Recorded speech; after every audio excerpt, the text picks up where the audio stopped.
everybody, and welcome to Vegan View TV. Aujourd'hui, je vais essayer de parler en français, même si je suis pas très confortable dans cette langue. Et my guest, I don't know how to say my guest. My guest today is Solveig Halouin from France. Elle va être patiente avec moi, elle va m'aider et de temps en temps, on va parler un peu en anglais pour être sûr que le message est clair. Aujourd'hui, on va commencer à parler des animaux dans le monde qui sont maltraités. Solveig, qu'est-ce qu'on peut faire pour aider les animaux maintenant? On peut aller dans n'importe quel élevage qui peuple la planète, ouvrir les cages, ouvrir les portes et les libérer des camps de la mort, les libérer des camps d'agonie, les libérer de la prison où ils sont sous les mains de leurs bourreaux, désobéir aux lois fascistes et aller massivement ouvrir tous les élevages, toutes les farms, open the farms, Freedom Can't Wait, pour que les victimes retrouvent une agentivité, retrouvent la capacité d'être solidaires les unes avec les autres et qu'elles nous aident à les libérer et qu'elles puissent retrouver leur liberté de mouvement pour s'échapper et divaguer dans un monde spéciste, mais en dehors des camps de la mort. Attendez, j'ai pas fini. Vas-y. On peut nommer l'ennemi, nommer les principaux ennemis, nommer les plus grands criminels de la civilisation et les combattre. Ils ont un nom, une adresse.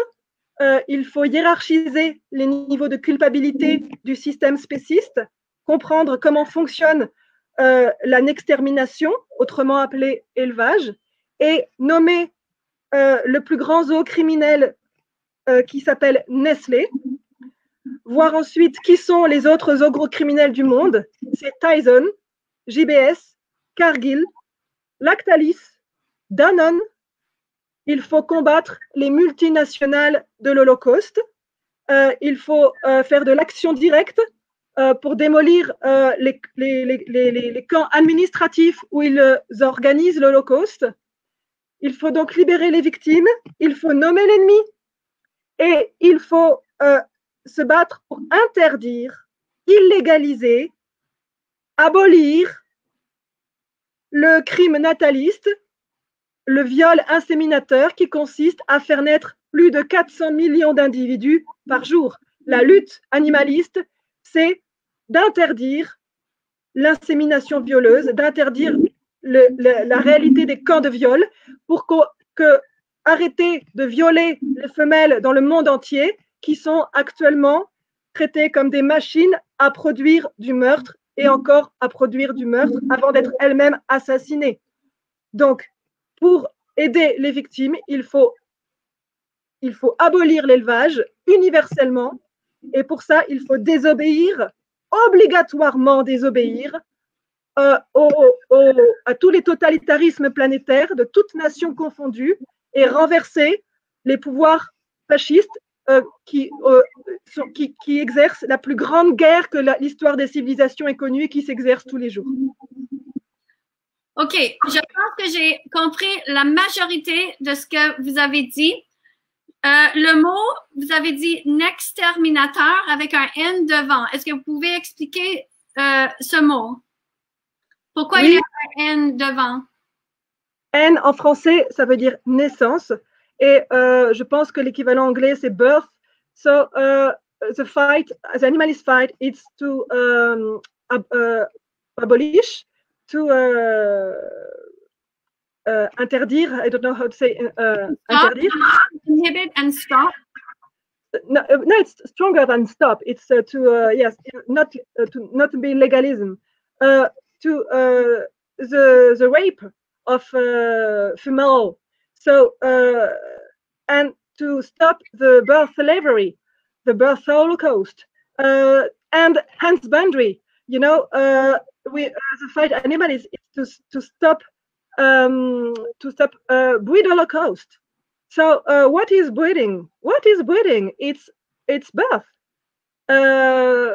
Slaughterhouse is only a symptom of atrocity, but to abolish slave, to abolish wedding, it's very simple. It's just to to make prohibition. I don't know, just when something it's not legal. How to say when something is not legal? Yeah, illegal. Yes, illegal, to make illegal rape, insemination, to stop that men make rape of female, to use a female like an object and to make baby. So we need to stop. The fight is only here. All is stupid campaign vegan. It's so stupid, you know. It's not Wait, a fight. Second, what do you mean? What did you say was stupid regarding the word vegan? Can you repeat? Sorry. Qu'est-ce que vous avez dit qui est stupide par rapport du mot vegan? Mais c'est pas que le mot. C'est que l'attitude végane est complètement niaise et stupide. Vous êtes végane, vous mangez pas les animaux parce que vous êtes. Ok, on se comprend pas. Bien sûr que je ne mange pas les autres. Je ne suis pas une psychopathe. Exactement. Je suis végétalienne, évidemment. Mais le véganisme, c'est autre chose. Le go-véganisme, c'est autre chose. C'est une attitude apolitique, qui n'est pas politique, qui est identitaire, dogmatique, communautariste, qui est de la stupidité, qui est de la niaiserie totale. C'est à cause du véganisme qu'on ne peut pas mener de lutte animaliste. Parce qu'il ne s'agit pas de déconvertir quelqu'un à la zoophagie. Il s'agit d'attaquer ceux qui produisent du meurtre. C'est un peu pour moi. Je veux juste comprendre. Vous pensez que quelqu'un comme moi qui est végane, qui ne mange pas les animaux, je suis stupide parce que je fais pas assez, c'est ça? Non, non seulement vous ne faites pas assez, mais si vous êtes végane, vous ne faites rien. Manger de la salade ou du houmous, ça ne change rien pour les victimes. Végane, ça veut dire c'est un régime alimentaire végétalien. Donc, vous imaginez bien que non mais c'est important. Vous imaginez bien que quand on ne consommait pas de lampes faites en peau de juif pendant l'Holocauste, c'était pas une façon de lutter contre l'Holocauste. Du coup, le véganisme, c'est une mystique libérale, c'est un poison toxique idéologique qui ne sert à rien. Alors, il faut être activiste vegan. Est-ce que ça, si quelqu'un se nomme, I am a vegan activist, and ça c'est ridicule. Mais c'est ridicule, c'est ridicule aussi, c'est ridicule. Activiste, ça veut dire c'est qu'il y a attrait à l'action. Mais quelle action? Quelle nature de l'action? Animaliste, oui, résistant contre le Holocauste. Là, on est en résistance, nous sommes en guerre. Voilà. Et du coup, la définition, est-ce que c'est un mot qui était inventé par toi, par vous? Non. Animaliste, si vous voulez, ça met au moins dans le mot les personnes dont on parle au cœur du lexique, alors que vegan, c'est la traduction de végétalien. Il s'agit on nomme les végétaux. C'est totalement androcentré. C'est inventé par des hommes centrés autour de leur nombril, qui se luxent le nombril avec du houmous, et c'est absolument ridicule. La lutte n'a rien à voir avec le véganisme, c'est un hors-sujet. OK. Et l'autre, alors le mot Nolocaust que vous avez aussi inventé, alors Nolocausте, c'est un mot qui vient de Holocaust par rapport de la guerre et les Juifs, mais vous avez ajouté… Non. La guerre et les Juifs, non. Holocauste, c'est une étymologie grecque qui veut dire chair brûlée. Holocauste veut dire chair brûlée.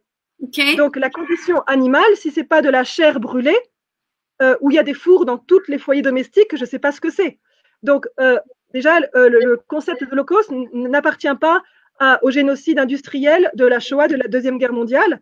Et par ailleurs, les survivants de la Shoah ont fait l'analogie avec la condition animale et avec l'élevage. Himmler était un éleveur et il a calqué les camps de la mort, Treblinka, Dachau, Auschwitz, sur les abattoirs. Il a imité l'architecture des abattoirs. Où est-ce que vous avez commencé à penser toutes ces pensées? Est-ce que vous avez lu des livres que vous pouvez recommander pour ceux qui écoutent? Ou est-ce que quelles sont vos influences? Comment est-ce que vous êtes rendu où vous êtes maintenant? Les influences sont bien sûr le féminisme radical, puisque nous, les femmes, on sait ce que c'est que d'être la chose des hommes, on sait ce que c'est que d'être violée, attachée, séquestrée, humiliée, Donc, on a des ponts de compréhension existentiels et émotifs avec les victimes du monde animal, alors que bien sûr, chez eux, la persécution est bien plus ultime, bien sûr. Donc, les analogies, elles sont féministes, bien sûr, et l'ennemi commun, c'est le patriarcat. C'est-à-dire qu'en fait, ce sont les hommes. L'industrie zoocidaire qui assassine des milliards d'animaux, ce n'est pas l'industrie humaine, c'est l'industrie des hommes. Ce sont tous les hommes qui s'enrichissent par milliards sur le génocide animal, c'est pas. Est-ce que ça les autres, excusez-moi, j'ai fini de répondre. Les autres inspirations intellectuelles, c'est évidemment Un éternel Treblinka de Peterson, qui explique l'analogie entre le génocide industriel de la Shoah, de la Deuxième Guerre mondiale et la condition animale actuelle. Évidemment, Charles Peterson. Charles Peterson, Un éternel Treblinka. Okay. Donc, ensuite, vous avez bien sûr Carol Adams qui fait l'analogie avec la politique sexuelle de la viande.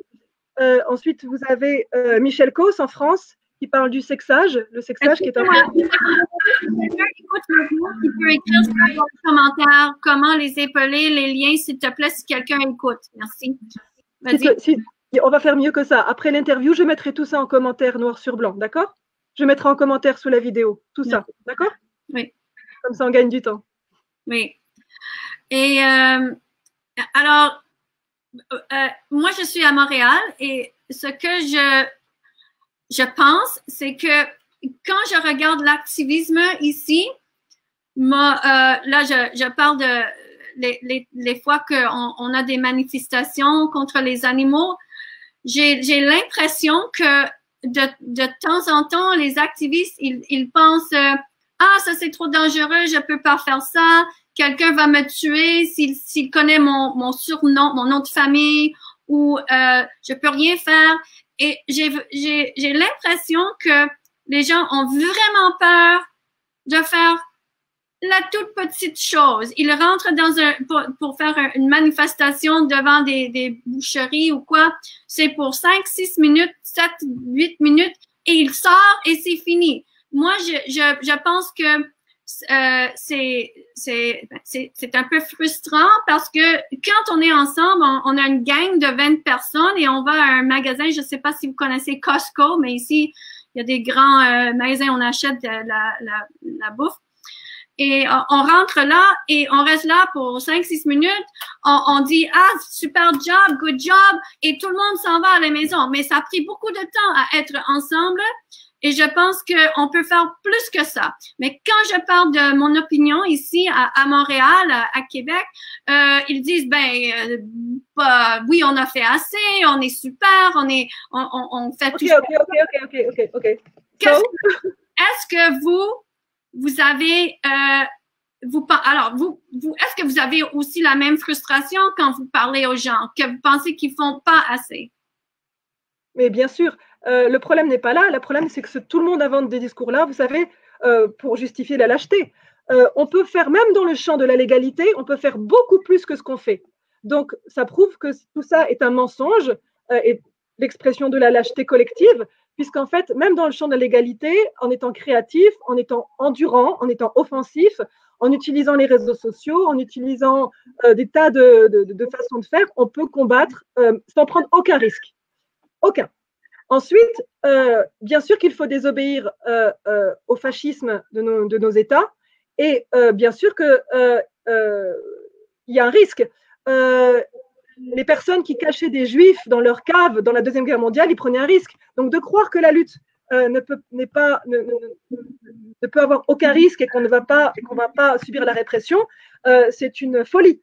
Maintenant, plus on est à le faire, moins on risque.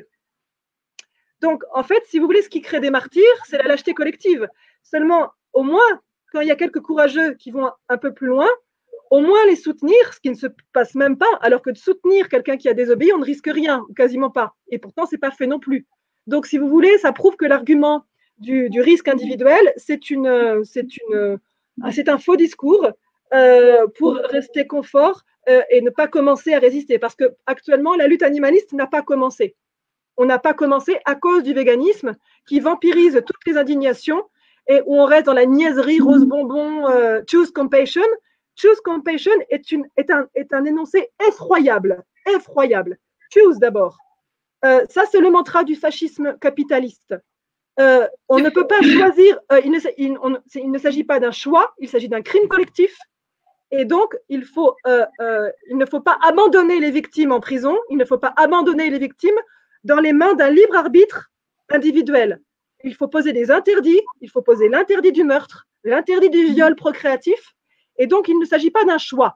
Donc d'avancer dans la lutte en brandissant le choix, c'est un scandale. Et pire, choose compassion. Compassion, qui veut dire suffer with, souffrir avec. Il ne s'agit pas de souffrir avec eux, il s'agit de les libérer. Il ne s'agit pas d'être martyr avec eux, il s'agit de les libérer de la mission de martyr. Choose compassion is bullshit. Okay. Choose compassion is the opposite of the resistance. It's against victim. OK. Ici à Québec, au mois de décembre, on avait des activistes, je pense que c'était environ 12 activistes qui sont allés à farm, écoute, Family Farm, et ils ont eu les masques, tout ça, ils sont rentrés au milieu de la nuit, ils sont assis là avec leur caméra, ils ont regardé les mamans cochons, je sais pas comment le dire, tout passé, vous l'avez sûrement vu 1000 fois, les bébés morts et tout ça. Ils ont filmé ça et c'était très touchant parce que ça c'est un risque. Ils vont peut-être aller en prison. La chose que je comprends pas, c'est que maintenant, il semble que la conversation est finie. Ils ont pris ce risque et on n'entend plus. Et quand sont allés à parler aux médias, comme sur la radio, c'était toujours quelqu'un qui coupait la parole. C'est pour ça que, en fait, j'ai commencé à faire cette sorte d'interview parce que je veux donner la parole aux personnes pour parler, dire ce qu'ils ont à faire, les animalistes, les féministes. Et est-ce que vous avez des idées? Ils n'ont pas pris des animaux. OK? Alors, j'imagine que… Ils ont eu tort, ils auraient dû les libérer. Mais si vous voulez, on ne peut pas laisser les mêmes personnes avoir tout le temps le courage et prendre tous les risques. Quand il y en a qui font ça, c'est bravo, c'est très bien ce qu'ils ont fait, bravo. Maintenant, oui, bien sûr. Absolument, oui, c'est incroyable ce qu'ils ont fait. Bien sûr. Mais attendez, en France aussi, mais la question c'est qu'il ne faut jamais s'arrêter. Il ne faut pas le faire une fois, il faut le faire 10, 100, 1000 fois. Et quand on sera à 1000, on commencera à résister. Le problème, c'est qu'il faut qu'il y ait des relais dans le courage. Et que quand il y en a un groupe qui a fait ça, un autre doit prendre le relais. Parce que si chacun libère les animaux une seule fois, il ne prend pas beaucoup de risques pour lui. Alors que si une personne le fait plein de fois, il va en prison directement. Donc, à un moment donné, il faut réussir à être courageux et au moins, si on ne l'est pas, à soutenir ceux qui le sont. Actuellement, ici en France, par exemple, ceux qui sont courageux, ils reçoivent que des calomnies. Dans le milieu dit animaliste. Ils sont là où ils reçoivent les coups les plus durs, c'est par soi-disant animalistes. C'est même pas les grands criminels. Mon français, j'ai perdu un petit peu plus lentement parce que je veux pas. Les gens qui sont la lâcheté collective, pour rester lâches, accusent les courageux d'être, les accusent de façon. Je ne comprends pas le mot. Rester lâche, ça veut dire quoi? Coward. Ok, j'ai quelqu'un qui m'aide à traduire. Ok, can you say it in English? Le véganisme, c'est de la lâcheté. Cowardice. Veganism is coward. Vegan, it's bullshit. It's nothing. Okay. Not at all. Right. So what you're saying, juste pour comprendre. Alors, ceux qui sont allés, les 12 personnes, je pense que c'est 12, je pense que c'est 11 femmes et un homme. C'est logique, c'est toujours comme ça. C'est les femmes les plus courageuses. Les hommes, ils font des livres, ils font des commentaires. Ils analysent nos actions. C'est intéressant. Sur toutes les actions, c'est les femmes les plus courageuses, les plus pragmatiques, les plus stratégiques, les plus intelligentes, les plus endurantes, les plus empathiques. Les hommes sont dans le milieu uniquement pour violer des femmes, la plupart du temps. C'est vrai. C'est comme ça que ça se passe. Solveig, est-ce que… alors, les femmes, on va dire les femmes qui sont allées là, en groupe, ils ont planifié pour longtemps, ils ont rentré, tout était là, les caméras, tout. Est-ce qu'ils ont, est-ce que c'était, how do we say it? Was it for nothing because there's nobody else coming? Ou est-ce qu'ils devraient attendre d'avoir un autre groupe après eux, un autre groupe chaque semaine? Personne ne doit attendre personne. On doit agir comme si toute l'abolition mondiale de l'élevage ne dépendait que de soi. Tout le monde est minable. Personne n'est à la hauteur.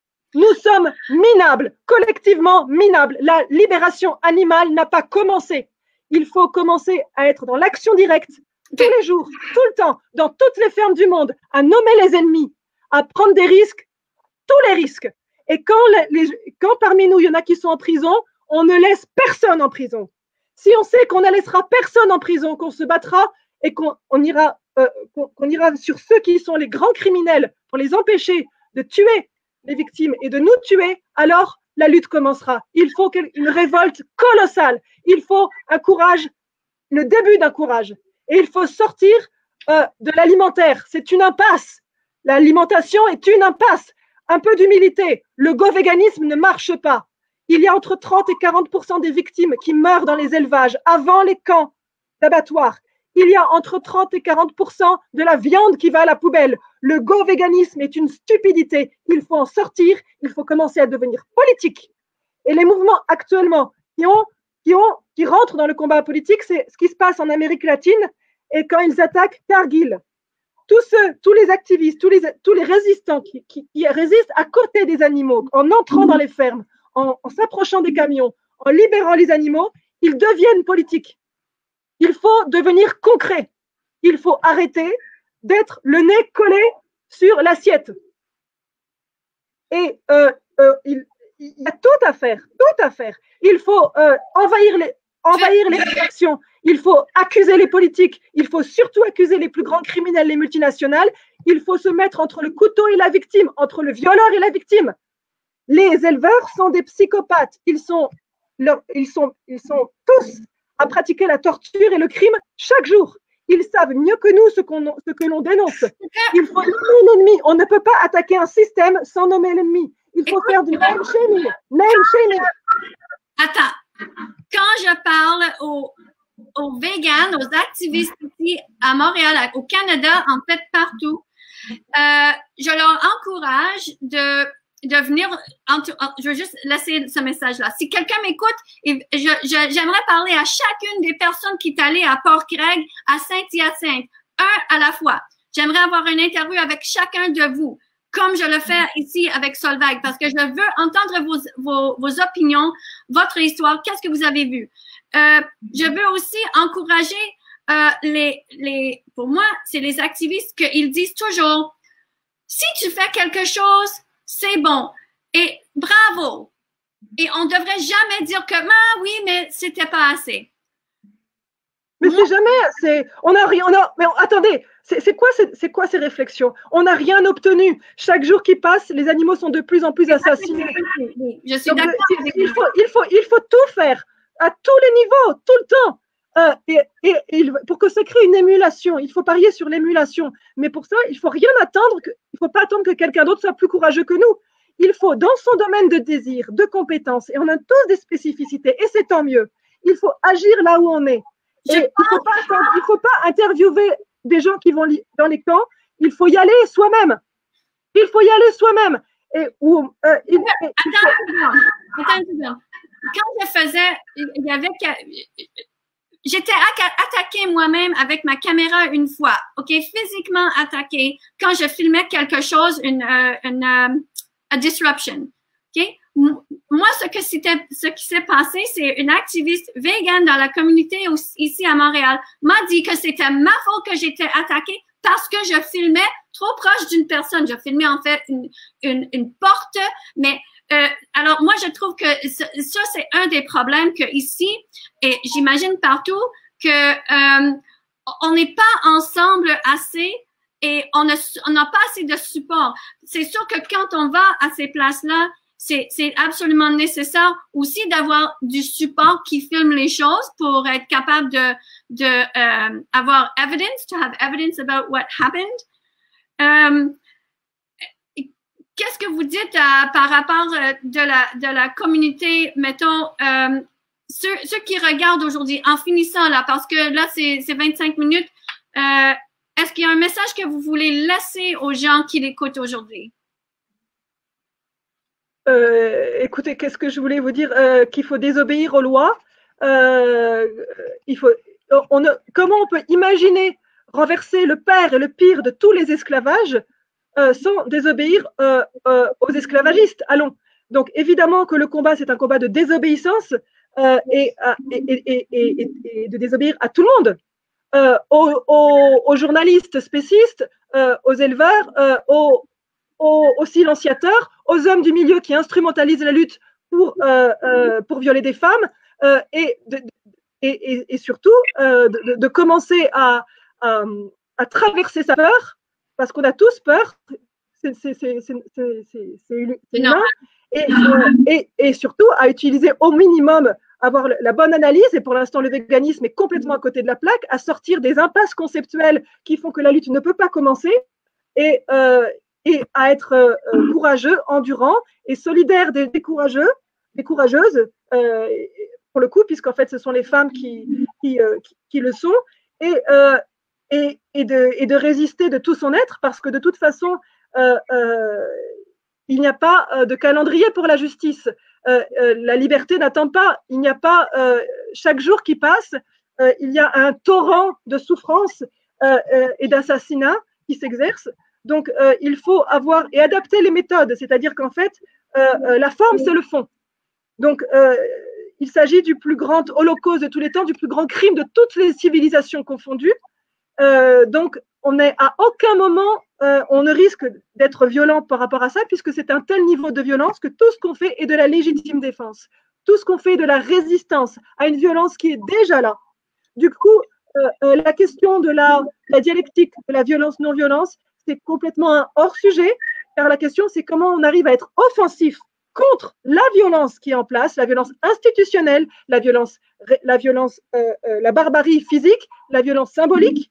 Et nous devons donc œuvrer à chaque seconde, désobéir tout le temps. Et pour ça, oui, bien sûr qu'il faut du courage, mais surtout que ceux qui n'en ont pas n'inventent pas de discours pour faire croire que le nec plus ultra, c'est l'immobilisme, c'est de manger du houmous. Parce que ça, c'est la plus grande arnaque conceptuelle que l'honnêteté intellectuelle ait inventée. Donc, on sort de l'air, on sort du poison idéologique libéral qui a inventé le véganisme, on se décentre, il ne s'agit plus d'arrêter d'être zoophage, il s'agit d'incriminer et de stopper les zoocriminels. Il faut poser une hiérarchie de culpabilité, puisque comme le disait Hannah Arendt, quand tout le monde est coupable, personne ne l'est.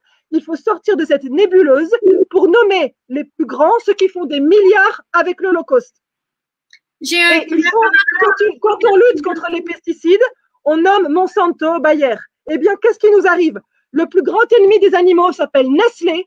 C'est le plus grand multinational de l'Holocauste, de l'agroalimentaire, et il n'est même pas nommé. La lutte animaliste n'a pas commencé. Nous sommes minables. Nous sommes minables. Il faut qu'on commence à cesser de l'être. Il faut qu'on commence à avoir un courage et intellectuel et physique et stratégique. Il faut être malin. Il faut être dans le passage à l'acte pour prendre sa voiture en ayant localisé un camp et aller ouvrir ces putains de cages et libérer les victimes pour qu'elles nous aident à la libération animale. Comment on peut croire qu'on va s'en sortir sans elles? Il faut leur restituer les moyens de se libérer en les sortant des prisons. C'est basique, c'est simple, et il faut le faire massivement. Et que les premiers qui le fassent, on ne s'arrête plus, jamais, jusqu'à l'abolition de l'élevage. Jamais. Merci Solveig. J'ai un couple de commentaires ici. Emeline dit en Amérique latine, il y a beaucoup d'activistes environnementalistes qui ont été tués à cause de leurs actions. Une autre personne dit le véganisme bloque la lutte animaliste. Oui. Bien sûr, en Argentine, ils les tuent. Ici, ils nous mettent en prison. Ils nous mettent en prison. Ils nous mettent en sursis de prison. Ils nous font crouler sous les procédures judiciaires. Ils nous ont volé tout notre matériel. Et oui, on est en guerre. Quoi d'étonnant? N'importe quel gouvernement, n'importe quel président, n'importe quel policier, n'importe quel éleveur sont des capots. Ce sont des criminels d'État. Bien, nous sommes en guerre. Il faut rentrer dans des méthodes de guerre. Il faut s'inspirer de la résistance de la Seconde Guerre mondiale. Nous sommes en guerre et donc il faut devenir de plus en plus offensif, malin et courageux. Et sinon, c'est la fin du monde. Parce que si on n'abolit pas rapidement l'élevage, ça crée un écocide mondial qui fait que même le sapiens sapiens va disparaître. L'élevage est le premier coupable du dérèglement climatique. L'élevage, le Covid vient des zoonoses, une maladie qui vient de l'élevage parce que l'antibiorésistance et les clones génétiques font que les élevages sont des bombes virales et bactériennes qui créent des épidémies, qui créent les pandémies.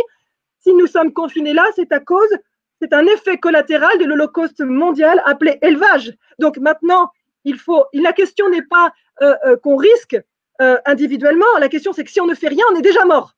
Donc, ce qui nous protège individuellement, c'est le courage. C'est pas l'absence de courage. C'est quand on n'a aucun courage qu'on risque tous les tourments et qu'on risque d'être assassiné. Donc maintenant, soit on comprend ça, qu'on n'a absolument pas le choix de la résistance, même si on n'a pas assez d'empathie pour les victimes, c'est même nous-mêmes notre propre survie qui nous préoccupe, alors on prend Google Maps, on va repérer un camp, on prend une voiture et on les libère tout de suite, maintenant, immédiatement. Now, everywhere. Solveig, un autre commentaire ici. Salut Solveig, je trouve certaines des choses que tu dis pertinentes. Par contre, je suis dans le véganisme depuis 1992 et je n'ai jamais violé personne.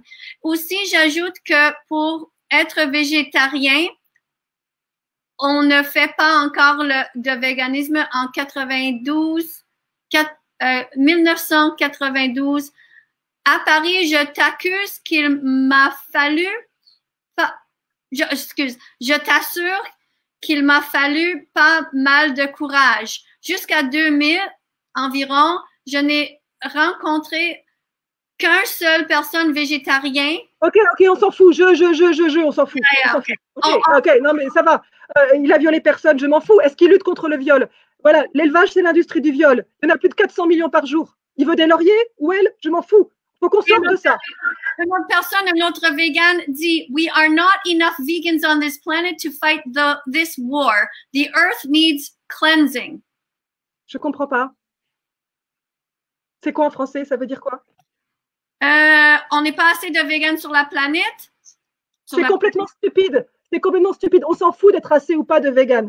Le véganisme, c'est dire qu'il faut être dans le boycott. On ne boycotte pas des individus, d'accord? Il n'y aura jamais le grand soir où il y aura des végétaliens partout. Il ne s'agit pas d'être de plus en plus de végétaliens. Il s'agit de combattre ceux qui les font naître, qui les persécutent, qui les torturent et qui les assassinent. Et ça, il faut devenir politique maintenant. On arrête on sort de cette stupidité libérale qu'est le véganisme. Le véganisme, c'est du spécisme caractérisé. C'est un scandale. Qui a pondu il faut avoir internalisé le fascisme libéral pour aborder le problème comme ça. C'est déjà trop tard. Quand un animal est devenu de la viande, il est déjà mort. Alors, quand est-ce qu'on se soucie? Ce n'est pas la demande qui fait l'offre, c'est l'inverse. D'accord? Quand est-ce il n'y a pas, pour que quelqu'un mange un animal assassiné, il y a une propagande. Quand est-ce qu'on combat la propagande? Quand est-ce qu'on arrête d'être vegan et qu'on devient animaliste? Quand? Alors, pour vous, les végans qui prennent le Liberation Pledge, est-ce que vous savez c'est quoi? Ça veut dire qu'ils ont un bandeau, ils disent que je m'assois jamais à une table où il y a de la viande, des produits d'animal. Pour vous, même faire to do this pledge, c'est pas, est-ce que vous pensez que c'est au moins un petit pas, il commence quelque part? Mais non, mais s'ils veulent, mais c'est rien du tout. Mais attendez, mais qu'est-ce qu'on raconte là? Bien sûr qu'il faut signifier à chaque fois qu'il y a un holocauste dans l'assiette, il faut le signifier. Mais ce n'est pas de la lutte, ça, c'est facile, c'est les doigts dans le nez, les mains dans les poches. De quoi on parle là? Il faut se rapprocher des victimes. Ah bon, arrêter avec l'assiette, sortir de quand l'animal est réifié en choses alimentaires, c'est trop tard, d'accord? Il faut aller dans les camps de viol, il faut regarder la matérialité du système élevage. Comment fonctionne l'élevage? Aucun vegan ne le sait. Un vegan est quelqu'un de stupide, gnangnan, qui n'a jamais politisé le problème. Comment fonctionne l'élevage? Quel est le robinet des abattoirs? C'est le crime nataliste. Comment s'exerce comment il y a la crimogéniste? Il faut aller voir les sociétés, il faut devenir matériel, aller comprendre comment matériellement l'élevage s'orchestre dans le monde. Et il faut accuser ces gens-là, aller sur place et faire de l'action directe.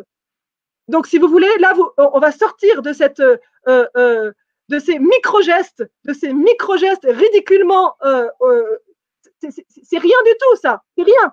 OK, alors si maintenant on parle des enseignantes dans le monde, les enseignantes qui regardent les livres où ils ont du spécisme dans les livres où ils devraient enseigner, OK? Pour vous, le minimum, c'est pas juste de dire ça c'est spéciste et le dire aux enfants, le dire aux parents, le dire au directeur. Le minimum, c'est que vous pensez que chaque personne, les enseignantes, les infirmières, les médecins, devraient tous aller libérer les animaux. Et quand ils sont là, ils ont un cochon dans les mains, où est-ce qu'ils vont mettre le cochon?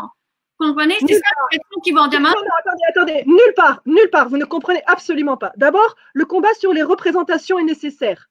Donc, tout ce qui véhicule l'idéologie spéciste à travers les livres, c'est aussi un combat. Mais c'est aussi un combat, ce n'est pas le combat. Donc, les pages spécistes, il faut les arracher. Hein, je veux dire, à un moment donné, et il y a beaucoup de pages à arracher. Et du coup, surtout, il faut produire un imaginaire et des représentations fictionnelles qui ne le soient pas, ni sexistes, ni spécistes. Et ça, c'est un grand chantier, car c'est partout. Il faut combattre les matrices idéologiques du spécisme, que sont toutes les religions, et également le spécisme scientiste. Et voilà. Donc ça fait partie du combat. Et des gens, par exemple, qui ne peuvent pas avoir de mobilité physique, etc., il y a de la place pour tout le monde. Donc je ne viens pas invalider ça, soyons clairs. La deuxième chose, c'est où est-ce qu'on met le cochon? C'est à la mauvaise question, la mauvaise réponse. La question, c'est où est-il, le cochon? Où est-il actuellement? Où est-il? Il est dans un camp de torture sous les mains de son bourreau. Donc, il faut 7 planètes Terre pour transformer la planète Terre en refuge pour les victimes de l'élevage, qui sont dans un taux de prolifération par milliards, puisqu'on les fait naître, puisqu'il y a des industries de camps de procréatifs pour les faire naître. Donc, il n'y a pas de réponse à ça. Il n'y a nulle part pour ce cochon. Il n'y a nulle part. Par contre, ce n'est pas parce que il y avait des nazis partout qu'il ne fallait pas ouvrir les portes de Treblinka, de Dachau et d'Auschwitz.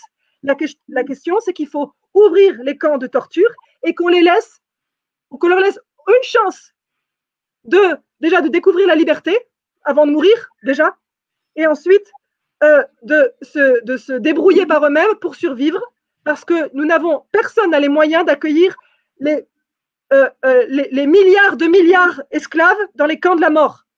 Il y a 94% des mammifères sur Terre qui sont en prison, qui sont dans les fermes. 94% de la planète. La planète actuellement est une prison. Donc, il n'y a aucun espace pour les accueillir. Rien n'est pensé pour les autres animaux. Donc, du coup, il faut leur rendre leur liberté et qu'ils se débrouillent comme ils peuvent. On les sort des mains des éleveurs. Ils seront peut-être dans les mains des chasseurs, mais c'est moins pire. Parce que je rappelle que l'horreur de l'élevage est à un degré de persécution et de torture à un niveau mais inimaginablement supérieur que l'horreur de la chasse. La chasse, ce sont des animaux qui vivent libres et qui sont assassinés sauvagement, brutalement. Mais la chasse, c'est aussi de l'élevage. Donc du coup, le combat, c'est l'élevage. Voilà, 99% des victimes sont des milliards dans les camps de la mort. Le combat, il y en aura d'autres des combats quand on aura aboli l'élevage. La domestication, car la domestication, c'est le problème initial, c'est le mal initial. Qui a inventé le fait de s'approprier la terre?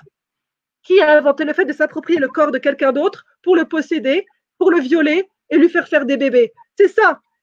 Voilà, donc l'élevage, hélas, c'est extrêmement normalisé et banalisé, mais en fait, il faut sortir de la banalité, comme dirait Hannah Arendt, de sortir de la banalité du mal et surtout à sortir de l'association psychique qu'il y a entre le goût, l'agréabilité du goût de la zoophagie, pour que le cerveau arrête d'associer un goût agréable avec le meurtre. Et du coup, il faut que sortir de la culture zoophage pour déprogrammer le psychisme et dire les choses, employer le bon vocabulaire et devenir enfin courageux et offensif. Solveig, qu'est-ce que vous dites aux personnes maintenant qui sont confinées par rapport du virus? Est-ce qu'il y a quelque chose qu'eux, ils peuvent faire pendant ce temps? Mais bien sûr, mais eux, comme vous, comme moi, la preuve, qu'est-ce que vous faites là? Vous avez inventé quelque chose. Bien sûr, il n'y a pas à attendre l'après-virus. Déjà, on n'est pas obligé d'obéir au confinement. Hein. C'est le moment idéal pour aller libérer les victimes. Hein. Ensuite, puisque le Covid vient de l'élevage, donc la moindre des choses, c'est d'en profiter pour aller libérer les victimes qui sont dans des camps d'infection et qui sont dans une promiscuité et une concentration forcée qui leur empêchent de veiller à leur propre veille sanitaire et qui font qu'eux-mêmes cultivent les virus et les bactéries qui vont les assassiner, comme la grippe, le H1N1, etc. Donc, la première chose, ce qu'on doit faire, c'est désobéir. C'est pas parce que le gouvernement nous dit de rester enfermés. Vous savez, quand on est animaliste, les tenues avec les masques, on les connaît par cœur. Ça fait 10 ans qu'on les met. Ça fait 10 ans qu'on les connaît. Parce que c'est la tenue qu'on met quand on va dans un camp de la mort, quand on va dans un camp d'agonie. Pourquoi? Parce qu'en fait, ce sont des camps d'infection. Et donc, déjà que tous les animalistes soient sur la ligne de front de la pensée du langage et hurlent que le Covid vient de l'élevage, que la cause, c'est l'élevage et que le corona, c'est la conséquence. Déjà, je ne comprends pas comment on n'entend pas que les animalistes en ce moment dans toute la parole politique, puisqu'en fait, les pandémies viennent de l'élevage, que ce soit la grippe dite espagnole, qui est en fait la grippe aviaire, qui est en fait la grippe des éleveurs. Donc, si vous voulez, à un moment donné, il faut commencer à avoir de la perspicacité intellectuelle, à regarder comment à devenir une pensée matérialiste et non pas ésotérique, et à nommer les ennemis et à le dire fort jusqu'à ce qu'on soit entendu. Et pour ça, et à le répéter et à le dire de 1000 façons. Et par les réseaux sociaux, il y a 1000 choses à faire. Donc, si vous voulez, c'est pas, il suffit d'être créatif. Comme ça.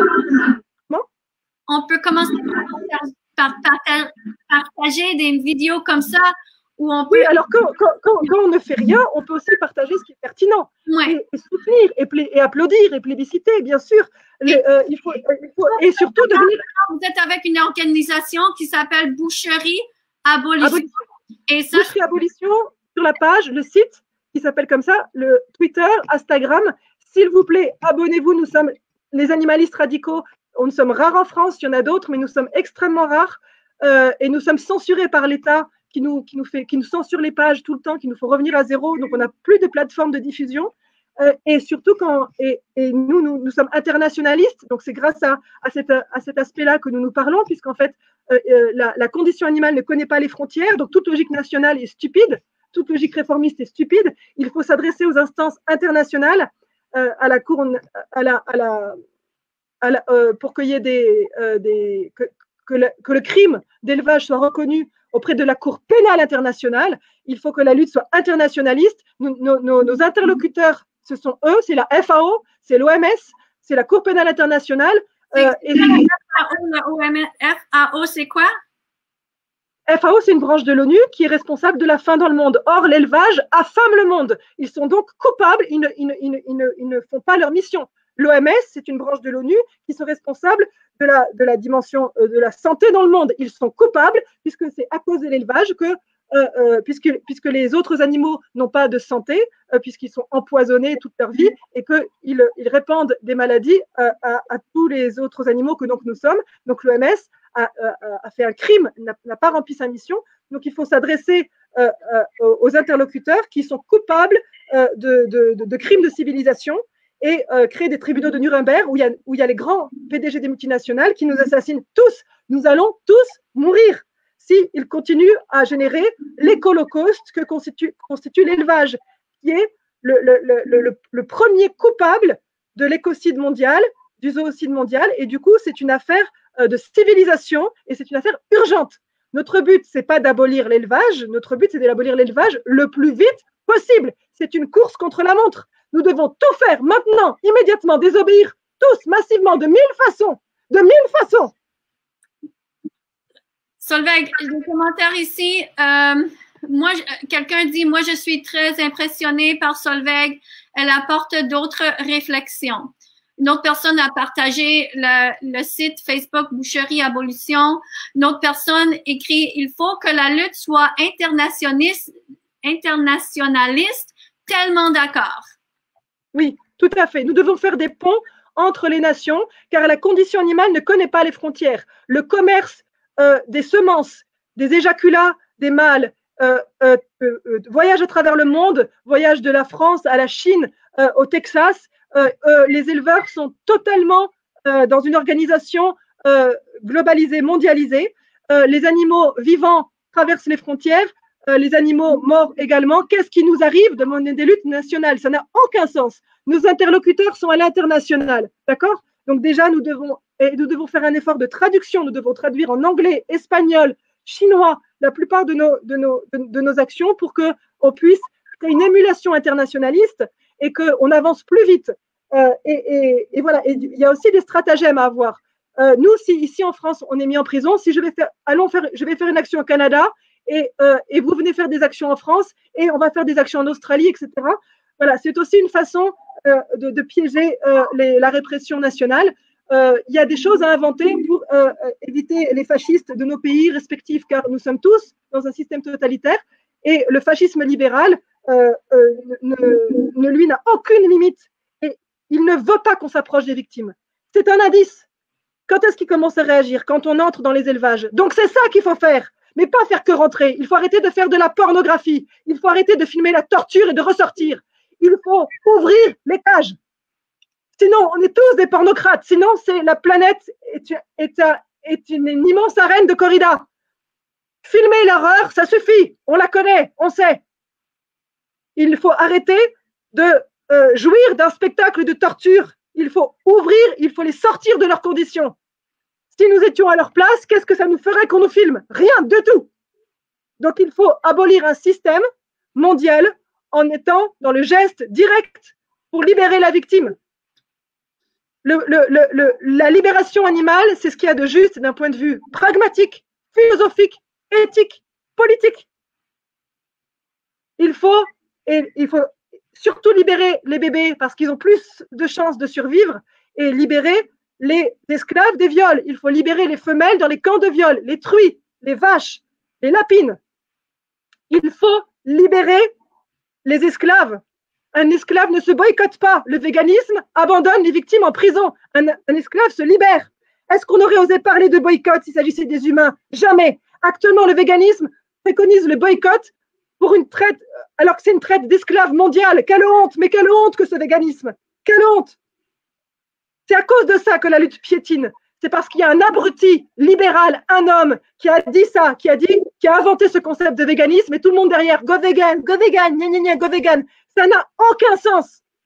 On a oublié les victimes depuis longtemps en étant dans le go-véganisme. C'est go femelliste, go animaliste. Deviens résistant, deviens courageux, invente, va, comprends. Approche-toi des victimes et sors-les de leur statut de victime et nomme l'ennemi. Ils ont des noms. Nous ne sommes pas tous ennemis au même niveau. Si nous sommes tous coupables, nous ne sommes pas tous au même niveau. Nous avons, avec Boucherie Abolition, hiérarchisé les niveaux de culpabilité au niveau mondial. Et donc, il faut s'occuper des plus grands ennemis. On devrait être tous contre Nestlé. Le nom qui devrait être répété des milliards de fois, c'est Nestlé, Nestlé, Nestlé, Nestlé. Est-ce que prendre une seconde pour expliquer un petit peu plus par rapport de Nestlé pour ceux qui ne comprennent pas? Pourquoi nommer cette compagnie? D'abord, ce n'est pas une compagnie, c'est une multinationale. Elle est implantée dans 86 pays et elle a plus de 400 camps de la mort parce que c'est la plus grande multinationale du monde et elle est agroalimentaire. C'est la multinationale qui possède le plus de camps de la mort. C'est celle qui tue le plus d'animaux. C'est celle qui en fait naître le plus. C'est celle qui possède des milliards d'esclaves dans les camps de concentration. Voilà pourquoi. Mais allons, mais de quoi on parle? Mais de quoi on parle? Comment se fait-il qu'il faille expliquer cela? OK. On va faire semblant que maintenant, il y a une personne qui regarde ça et la personne a, mettons, 70 ans. OK? La personne, c'est la première fois qu'elle vous entend et elle sent qu'elle veut faire quelque chose, ou 80 ans, mettons. Arrêtez avec ce genre de questions. Arrêtez avec ce genre de questions, c'est insupportable. Vous continuez à vous soucier de la réception, de vous continuer à vous soucier de qu'est-ce qu'on peut faire tous, mais allons, il faut sortir de ce discours misérabiliste. Une personne de 70 ans, elle peut faire plein de choses, elle a les réseaux sociaux, elle peut faire plein de choses, elle peut s'occuper des esclaves domestiques pendant qu'on va libérer les esclaves des camps. Et mais arrêtez de vous soucier de comme si, arrêtez d'infantiliser tout le monde. Tout le monde peut trouver et sait trouver. Tout le monde sait ce qu'il y a à faire. Tout le monde sait ce qu'il y a à faire. C'est qu'on ne le fait pas. Donc maintenant, il faut trouver les ressources intérieures pour avoir plus de courage. Il faut arrêter on va sortir de ces questions chiantes, ennuyeuses, anecdotiques. Il faut sortir de l'individuel. Il faut maintenant. Tout le monde sait ce qui doit. C'est facile de savoir ce qui doit être fait à partir du moment où le diagnostic est le bon. Pour l'instant, le problème, c'est que le diagnostic n'est même pas bon. Pour l'instant, le diagnostic, on pense qu'il faut déconvertir Pierre-Paul Jacques en lui présentant une recette au houmous. Ça, c'est n'importe quoi. Ça, c'est du rien, c'est rien. Donc maintenant, si on sait que l'élevage, c'est un robinet qui fait naître des victimes et que le robinet, c'est les camps de viol, et du coup, on s'intéresse à quelles sont les entreprises, quelles sont les multinationales qui possèdent les camps de viol. On voit où elles sont géographiquement. Et on sabote les laboratoires de semences, on casse tout, on brûle tout. On libère les victimes, et essentiellement les femelles, car pour faire des millions de victimes, il faut des centaines de millions de femelles et il faut très peu de mâles. Donc, ce sont les femelles qui sont les souffres-douleurs actuellement de l'élevage. Et quand on va dans un camp de victimes, on regarde à qui ça appartient. Qui est le propriétaire? Quelle est la filiale? Et c'est comme ça qu'on arrive généralement à des grandes multinationales comme Nestlé, Tyson, Cargill ou Lactalis, etc. Du coup, il faut devenir concret. Ils ont peur. Les personnes ont peur de faire ce que vous demandez. Mais tout le monde a peur. Mais attendez. Et en guerre, vous croyez qu'on n'a pas peur? Il faut apprendre à traverser sa peur. Et la peur est un bon indicatif. Je ne dis pas qu'il faut faire tout n'importe comment. Il ne faut pas le faire n'importe comment. Mais il faut le faire avec beaucoup d'astuces. Il faut le faire avec beaucoup de pragmatisme et beaucoup d'astuces et beaucoup de conscience concrète. Mais est-ce que vous croyez que les animaux n'ont pas peur à chaque seconde? Oh, de quoi on parle? Bien sûr qu'on a tous peur. Bien sûr qu'on a aussi une répression. Elle est quoi par rapport à ce qu'ils vivent? Est-ce qu'on mesure la peur qu'ils ont à chaque seconde? On est en guerre. On est en guerre. Donc, il faut trouver du courage. Et puis, si on ne l'a pas toujours, quand on en a moins, plébisciter, encourager, applaudir ceux qui l'ont quand nous, on en a moins. Mais ça, c'est même pas fait, hein, parce que si on faisait au moins ça, on aurait déjà aboli l'élevage. Donc, si vous voulez, et puis surtout, il faut s'occuper de la racine du problème. Et la racine, c'est les naissances, c'est le crime nataliste. Ce n'est pas, donc il faut se battre aussi dans le discours pour exiger absolument et rapidement l'interdiction de l'insémination. L'interdiction de l'insémination procréative. Ça n'aurait jamais dû être légalisé. Donc ça devrait être le discours permanent de la lutte animaliste. Donc il faut commencer à avoir de l'intelligence intellectuelle et regarder comment fonctionne l'élevage. Personne ne le dit, même ça. Donc, et ça, c'est un courage intellectuel ou du travail intellectuel. Il faut commencer à travailler. Ce n'est même pas une prise de risque physique. Donc, il y a vraiment de la place pour tout le monde. Pour les plus ou les moins courageux, il y a de la place. Mais actuellement, il n'y a pas de lutte parce qu'il n'y a que de la gnangnantise, stupidoche, go vegan. Voilà. J'ai une question. J'aimerais poser une question. Pensez-vous que… Oh, je l'ai perdu. Attends. Pensez-vous que l'on doit en premier libérer les esclavages animaux ou changer les lois? qu'est-ce qui, après vous, est plus...